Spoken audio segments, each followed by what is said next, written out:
রোজার মাস পড়ে বাইরে খুবই কম বের হওয়া হয়। ইফতারির পর ইচ্ছাই করে না যে একটু বের হই। তো বেশ কিছুদিন বাসায় থাকার পর আজকে একটু বের হলাম। দরকারে বা কাজে না, একটু ঘোরাঘুরি করার জন্য বের হলাম। আর সন্ধ্যার পরে এই জায়গাটা খুবই জমজমাট থাকে। সবসময়ের জন্যই জমজমাট থাকে, তবে রোজার মাসেও দেখতেছি অনেক লোক। আর সামনে যেহেতু ঈদ, তাই এখানে দেখলাম ঈদ উপলক্ষে অনেক রকম দোকান বসেছে। এগুলো এর আগে ছিল না, কিন্তু ঈদ উপলক্ষে এগুলো বসেছে। এখানে কেনাকাটা করার জন্য ড্রেস, শুজ, জুয়েলারি, ব্যাগ সব রকমের জিনিস ছিল। দেখলাম আবার সবাই কেনাকাটাও করছে। এই জিনিসটা দেখে আমার কাছে অনেক ভালো লেগেছে।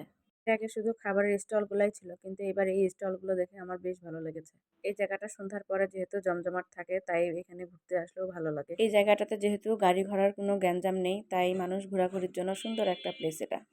তো আমরা এখানে কিছুক্ষণ আড্ডা টাড্ডা দেই এবং সময় কাটাই। আর এই যে সেই দোকানগুলো, এখানে অনেক সুন্দর সুন্দর কালেকশন ছিল। আমি কয়েকটা দোকান ঘুরে ঘুরে দেখলাম। কালেকশনগুলো যেমন সুন্দর সুন্দর ছিল, তেমনি দামও কম ছিল। এখানে বাচ্চাদের জন্য নাগরদোলা ছিল, অনেক রকম রাইডস ছিল।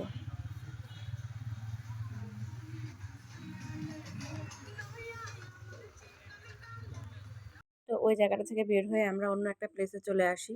এখানে সারি সারি অনেকগুলো চায়ের স্টল ছিল। আর আমরা মাইন্ড ফ্রেশ করার জন্য দুইজন 2 কাপ চা নিয়ে নেই। চাটা ভালোই ছিল। এরপর চা শেষ করে বাড়ির দিকে রওনা।